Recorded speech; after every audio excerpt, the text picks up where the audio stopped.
The Fable Archive, Record XII, Case File, The Forgotten Name. Primary subject, Rumpelstiltskin, designation unstable, frequently reduced to R-sate, or absent entirely. Secondary subject, the miller's daughter. Progressive identity erosion observed under conditional speech exposure. Status, names within the manuscript erase, blur, or substitute themselves after repeated reading. Archivist warning. Speaking the primary subject's name aloud may result in localized narrative collapse, memory slippage, or symbolic substitution. Welcome to Twilight Fables. This record resisted assembly, its pages refusing alignment, its ink thinning when pressed, as though the story itself had learned that being fully arranged was a form of imprisonment, and like so many artifacts in the archive, it had adopted misbehavior as a survival instinct. The mill at the center of this case stood where water slowed and forgot itself, the river curling lazily around stones worn smooth by repetition rather than force. And the miller's daughter grew within earshot of the wheel's endless labor, a sound that taught her before language that effort did not guarantee change. Her father loved words the way gamblers love dice, believing that throwing them loudly enough could influence outcome, and he named things aspirationally rather than accurately, calling thin harvests abundant, calling debt temporary, calling his daughter clever when he needed an audience to agree. The archivists note that early exposure to unstable naming conditions often predisposes subjects to later linguistic compromise. When the king arrived, accompanied by the hush that follows power like a shadow follows a body, the miller spoke a boast that had been fermenting for years, claiming his daughter could spin straw into gold, a sentence so heavy with consequence it bent the air around it. The king didn't question the claim, because kings rarely do when a claim flatters their hunger. And so the daughter was taken from the mill into a chamber whose walls were scrubbed clean of all previous promises, a room designed not for living, but for testing whether words could be forced into obedience through threat alone. Straw was brought in by the armful until the floor vanished beneath it, the smell sharp and dry, the scent of fields long after harvest. And the daughter was locked inside with the demand that by morning the straw must become gold, a condition that did not inquire how, but insisted upon result. Alone, she touched the straw and felt its memory of being cut, felt the quiet violence still humming through it, and she cried not only from fear but from recognition, because she understood what it meant to be valued only for what one could be turned into. The first appearance of Rumpelstiltskin is recorded inconsistently across versions of this folio, sometimes emerging from shadow, sometimes from sound, sometimes already seated as though the room had forgotten to mention him until it was too late, but always small in stature and immense in certainty, his smile precise, his eyes bright with the confidence of someone accustomed to leverage. He asked her why she cried with the politeness of a question that already owned its answer. And when she told him of the impossible task, he laughed softly, a sound like thread slipping too quickly through fingers. He offered assistance with the casualness of someone offering a handkerchief, and when she asked the price, he asked first for her necklace, then her ring, objects that carried names even when silent, and he set them aside with care, because he understood that care made theft feel consensual. He sat at the wheel as if greeting an old companion and began to spin, his hands moving not quickly but inevitably, straw surrendering itself into thread that gleamed dully, gold forming, as if remembering another shape it had once been. The daughter watched until exhaustion claimed her, and when morning came the room was filled with gold that did not shine so much as listen, and the king was pleased, which is to say, he was encouraged. The second night repeated the pattern with increased stakes, because repetition breeds appetite, and the king demanded more, and Rumpelstiltskin returned as though summoned by the condition itself rather than by invitation. This time he asked for a promise, a thing invisible but adhesive, and when the daughter hesitated, he leaned close and told her that promises were lighter than gold and easier to carry, a statement the archivists flag as technically true and therefore deeply dangerous. She agreed because refusal had already been narrowed into impossibility, and the wheel sang again, and more gold piled itself into expectation. By the third night the chamber felt smaller, the walls closer, the straw heavier with implication, and when Rumpelstiltskin appeared, his smile sharpened, his patience thinning into anticipation. This time he asked not for an object or a promise, but for a future, specifically her firstborn child. and when she recoiled, he amended the bargain with a condition, stating that if she could guess his name within 3 days of the child's birth, the child would remain hers. The archivists underline this moment heavily, noting that the introduction of a name-based contingency marks a significant escalation in narrative risk. The daughter agreed because she had already learned that agreement and survival often masquerade as the same thing, and the wheel turned, and the gold came, and the king crowned her, which is to say he enclosed her within a new designation that would soon begin to chafe. As queen, the former miller's daughter discovered that power introduced its own forms of erosion, her days consumed by ritual, her nights haunted by the knowledge that something small and clever had secured a claim upon her future. When her child was born, the room filled with joy carefully moderated by fear, and Rumpelstiltskin returned to collect, dancing with delight, already tasting victory, but she demanded her chance, invoking the condition with a steadiness that surprised even herself. Thus began the search for the name, a hunt that transformed her into a listener, someone attuned to the spaces between words, to the sounds shoes made against stone, to the way servants avoided certain syllables without knowing why. Shoes became important then, their placement, their wear, the way they remembered paths longer than people did. And the archivists note a resonance here with the 13th Slipper case, wherein footwear retained narrative authority after voices failed. The queen listened to laughter in taverns, to songs half forgotten, to children chanting rhymes that slipped away before completion, and everywhere she sensed the outline of the name without its substance, a shape pressed into absence. On the second night, she followed a sound like thread snapping and found Rumpelstiltskin dancing around a fire in the forest, chanting his name to the flames, believing fire too hungry to remember. And she caught the sound the way one catches a falling blade, by letting it cut into her, and when she returned to the palace she spoke the name aloud. The effect was immediate and incomplete, the sound folding inward, the air tightening, Rumpelstiltskin screaming as his form tore itself into contradiction, half presence, half punctuation, until he collapsed into absence that left behind only the smell of burned paper and the sensation of a sentence ending too soon. The child was spared, but the queen was not restored. The archivists observe that survival under these conditions often produces long-term narrative distortion rather than closure. In the years that followed, the queen's name began to blur in ledgers, sometimes replaced by titles, sometimes omitted entirely, her signature thinning until it resembled thread more than ink. She ruled effectively but distantly, increasingly aware that something had been set in motion that could not be unthreaded. The archive records growing instances of name instability throughout the kingdom during this period, children forgetting their names, contracts misnaming signatories, bells ringing without being named as bells, phenomena cross-referenced with the weeping wood case where carved names softened and sank back into bark. The queen commissioned a library in an attempt to stabilize meaning, but the books rearranged themselves, titles shifting, spines pressing together as if whispering. And in one alcove she found a book bound in linen thread darker than the rest, its pages blank except for a single word that erased itself as she read. When she closed the book, she felt relief followed immediately by fear, because something that could erase itself could also return.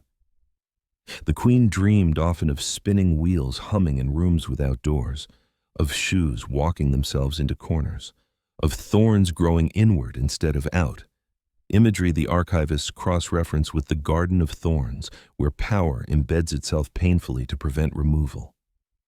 In her final years, she ceased signing her name altogether, marking documents with a symbol instead, a crown inverted into a thorned loop, and when she died quietly, which is to say without ceremony, her name did not pass to history.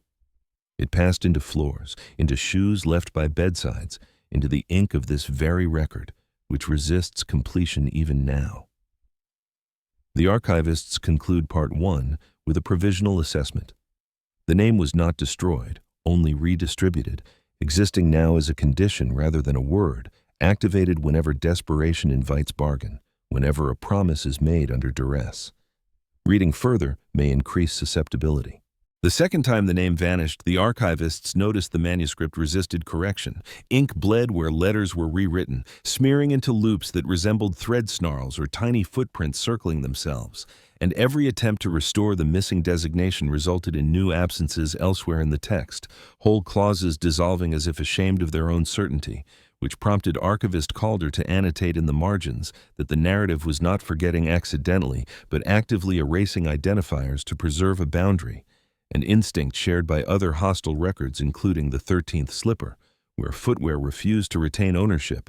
and the Weeping Wood, where spoken titles were absorbed by bark, and so the archivists proceeded with caution, transcribing only what the manuscript allowed, which is how we know the miller's daughter began to experience erosion, not of memory but of reference, an uncanny phenomenon wherein she could recall events vividly, yet could not anchor herself as the subject of them. Speaking of her actions as if they belonged to someone else, noting how straw spun into gold beneath her hands without claiming the hands as her own, remarking on a child she loved without asserting motherhood, her voice flattening each time a pronoun approached, as if language itself recoiled from attaching her to consequence. And within the narrative, this erosion manifests as mirrors, refusing to reflect her fully, showing only portions of her silhouette stitched together by shadow, a detail marked by archivist Knoll as thematically aligned with earlier cases involving divided selves, such as Cinderella, the other foot, where duplication occurred through object-mediated identity transfer, and here too the object is present, not a slipper but a spindle. Its wood etched with symbols that resemble thorns twisted into letters, the same curling shapes seen carved along the gates of the Garden of Thorns, though the manuscript insists the miller's daughter does not recognize the resemblance, only feeling unease when her fingers brush the grooves, as if the spindle remembers names even when people do not. The entity designated as R appears again in this section, not entering rooms so much as arriving already present, the air folding around him like fabric pulled tight, his form described inconsistently across readings, sometimes a small man with ash-colored hair and eyes like inkwells, sometimes a silhouette stitched from shadow and thread, sometimes merely a voice that hums nursery tunes backward, yet always associated with motion without progress, feet tapping, fingers spinning, a rhythm that infects the space until the walls themselves seem to turn, and he addresses the miller's daughter not by name but by function, calling her spinner, mother, queen, debtor, each title replacing the last, erasing her further as he offers bargains framed as inevitabilities rather than choices, insisting she has already agreed in some future iteration of the story, a claim supported disturbingly by marginal annotations that appear in archivist handwriting predating the archivists themselves, notes that reference meetings that have not yet occurred and names that no longer exist, suggesting the archive may be recursive, feeding on its own records. The miller's daughter attempts resistance not through refusal but through recollection, recounting her childhood, the mill wheel turning, straw piled high like nests for birds that never came, her father's boast echoing louder than the wheel, yet each memory frays at the edges, details slipping away, colors dulling, names dissolving, until even her father becomes simply the miller, capitalized yet anonymous, and R listens with apparent delight, encouraging the unraveling, correcting her when she grows too specific, gently reminding her that names are heavy things that sink stories if carried too long. A philosophy echoed chillingly in the archivist warning at the front of the case file, which notes partial narrative collapse upon vocalization of the subject's name, implying that R's influence extends beyond the manuscript into the act of reading itself. As the night deepens in the narrative, the spinning room transforms subtly, straw lengthening into threads that crawl like vines across the floor, pricking skin with invisible thorns, a sensation the miller's daughter associates with childbirth, an overlap that causes archivist Hale to underline the passage and note parallels with bodily symbolism in the Garden of Thorns, where creation and pain intertwine without gore. And here, too, the horror is internal, psychological, a tightening sense that creation demands erasure, that to make something lasting, one must surrender the markers that prove one existed. A bargain R embodies fully, his own name fragmented across the text, sometimes reduced to an initial, sometimes replaced with symbols resembling knots, sometimes missing entirely, leaving gaps. The eye slides over uneasily. The child, when born, is described not as an arrival but as a condensation, threads gathering into form, breath caught in fabric, and the miller's daughter feels love immediately, yet cannot articulate it as hers, referring to the child as the thing spun from me, a phrase that alarms the archivists enough to insert an annotation mid-line warning readers to cease vocalization if disassociation symptoms occur, citing a junior archivist who reportedly forgot their surname after reading this section aloud, an incident corroborated by personnel files that now list the individual only as initial lost. R returns at the appointed time, his presence announced by the sound of footsteps that do not approach, a motif consistent with other archive cases involving pursuit without distance, and he reminds the miller's daughter of the final bargain, the surrender of the child or the naming of his true designation, framing it as a game, a test of memory in a world that punishes remembering, and she agrees to attempt the impossible, a choice the manuscript treats less as courage and more as reflex, the last grasp at selfhood available to her. Her search for the name unfolds not across space, but across layers of narrative, overhearing whispers in corridors that echo with other stories, glimpsing shoes abandoned on staircases that lead nowhere, threads tangled around trees that bleed ink when cut, each image a subtle crossover that suggests the archive is bleeding through its own walls, stories contaminating one another as names circulate like currency, and in one fleeting moment she hears a child's rhyme about a slipper that dances by itself. A reference so brief it vanishes on rereading, yet enough for archivist Calder to circle and mark as potential evidence of shared origin points among cases. The miller's daughter eventually hears a voice in the forest, a place that should not exist within the spinning room yet does, the trees whispering syllables that refuse to assemble, thorns scratching at language, and there she glimpses R dancing alone, chanting fragments that slip away when focused on. His joy unsettling, not because it is cruel, but because it is complete, as if he has already won regardless of outcome, and she realizes with dawning horror that the name she seeks may not be a stable thing, but a role, a placeholder that shifts to avoid capture, and that speaking any version aloud may simply accelerate her own erasure.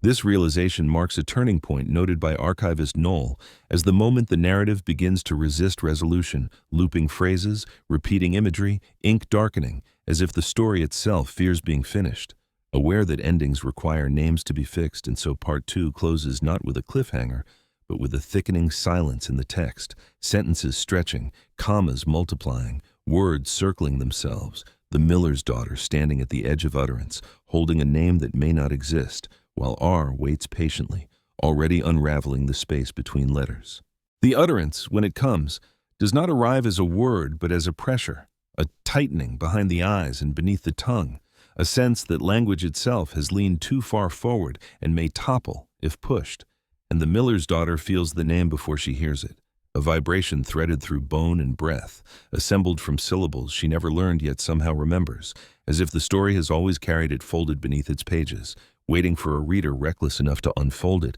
and the manuscript reflects this hesitation through a visible trembling of ink, letters wavering, lines bowing inward, margins creeping closer together like walls listening.